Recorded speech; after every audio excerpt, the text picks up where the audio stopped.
Hello, I am Seamus Donahue of Eve University. I received your request to make a video explaining the basic principles of ship fitting.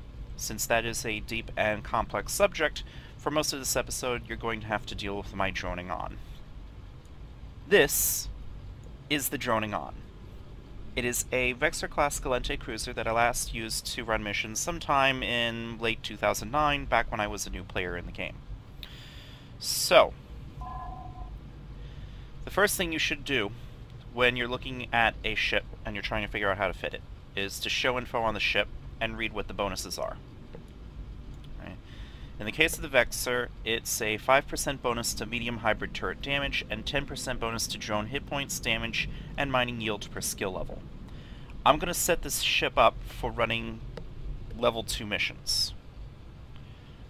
Actually, first things first, decide what you're going to use it for, then look at the bonuses. So I'm going to set this up as a level 2 mission runner, and the bonuses are it's primarily a drone boat.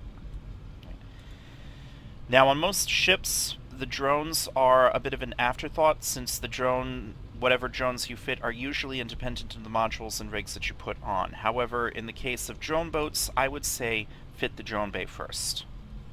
Now the Vexor has a 100 cubic meter drone capacity and a 75 megabit per second drone bandwidth. Remember that for any drones other than fighters and fighter bombers, which can only fit on carriers and supercarriers, drones take as much bandwidth in megabits per second as they take up space in the drone bay in cubic meters. So this can fit 100 cubic meters worth of drones, but it can only send out about 3/4 of that at any given point in time. Also remember that you can only send out one drone for each level of the drone's skill, so at most 5 different drones, not counting capitals or very rare collectible ships. So, the drone bay.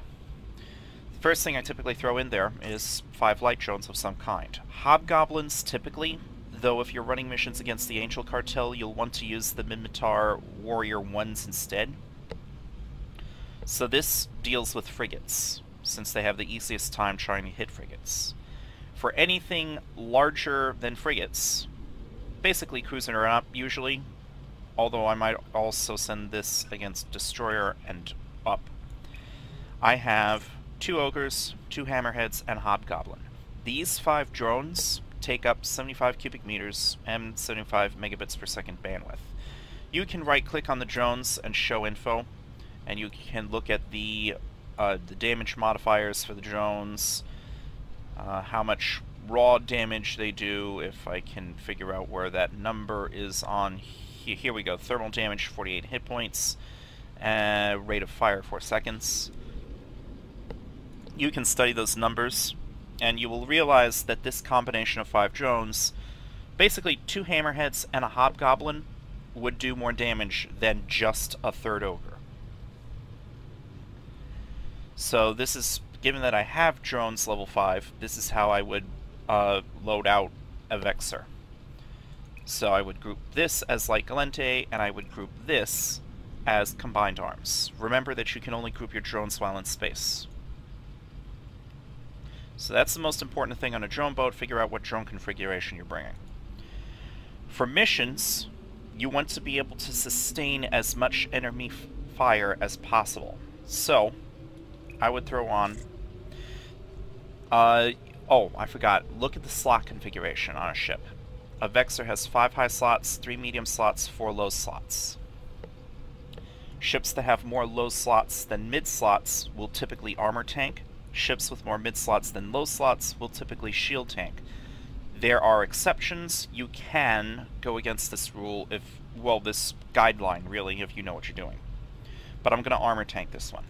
So I'm going to have a medium armor repairer, since mission rats do low level damage per second over an extended period of time, while I'm busy trying to blast them to smithereens. I will also throw on a couple of armor kinetic hardeners. Which kinds depends upon what mission you're going up against. You should read the mission ahead of time on evesurvival.org. if I can get this, evesurvival.org. And you click on mission reports, and then you scroll down to see the particular mission that the agent is offering you. You don't need to use the in-game browser, and out-of-game browser will work just as well. So, if I were going up against Garistas, Serpentis, or Mortar's Legion, I would throw on a kinetic and a thermic. If it's Blood Raiders or Sanchez Nation missions, I would use thermic and EM. If it's Angel Cartel or Rogue Drones, I would use explosive kinetic. Though you should read the particular mission that you're going up against. Mercenaries can be all over the place. Right? So the armor hardeners will increase your resistances to damage. Now this doesn't show the full effect of those increases because I'm in station and I can't turn these things on while in station. The armor, whatever hardeners, must be turned on in order to provide their benefit. So they're using capacitor. Speaking of, capacitor management is an important issue. If I offline everything, you'll note that at my skills, this ship generates about 11.2 gigajoules per second. If I don't do anything to increase that. Okay. The hardeners will require a certain amount of gigajoules per second, and the medium armor repair also requires a certain amount of capacitor energy per second. Actually 160 gigajoules every 9.6 seconds. There are modules I can throw on there to increase the capacitor regeneration rate. I would use the capacitor power relay and a couple of cap rechargers. Now my deficit is not quite so bad. With just the armor tanking modules going, I'm at a deficit of negative 0.28 gigajoules per second. That's okay. I'm saving a mid-slot for an afterburner because I like to control my range. I don't like the idea of things getting too close to me, lest they be capable of warp scrambling.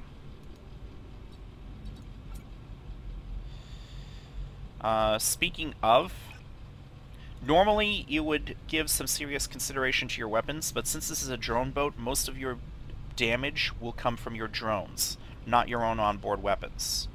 With that said, I've got about a little bit under 640 megawatts remaining on the power grid.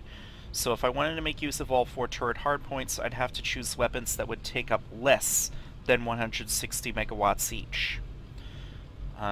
That's a bit restrictive if you browse through the selections available in the market, especially if you don't have advanced weapon upgrades yet. The skill advanced weapon upgrades reduces the power grid requirement of turrets, but before you can inject it, you need weapon upgrades level 5. So I'm probably going to throw on just 3 turrets, 200mm railgun ones. These things take up 180 megawatts each, so I can only fit 3 of them. And with my remaining 2 high slots, I can throw on a small tractor beam and a salvager, so I can do a little bit of my own salvaging while I'm right there in the mission. And this should be a reasonable setup for running level 2 missions. All I would need to do now is throw on some medium-sized hybrid charges and open the cargo hold, make sure my extra charges are in the cargo hold. You might want to get far more than 1,000 charges if your onboard guns are the main source of your damage, but for a drone boat, it's my drones that'll be doing most of the damage. I'm just going to use these railguns to get the attention of a mission rat and make it angry at me so that it doesn't pay attention to my drones. This should run level 2 missions reasonably well. Of course, it's not the only ship that can run level 2 missions well. This is also not the only way that you could fit out a Vexor.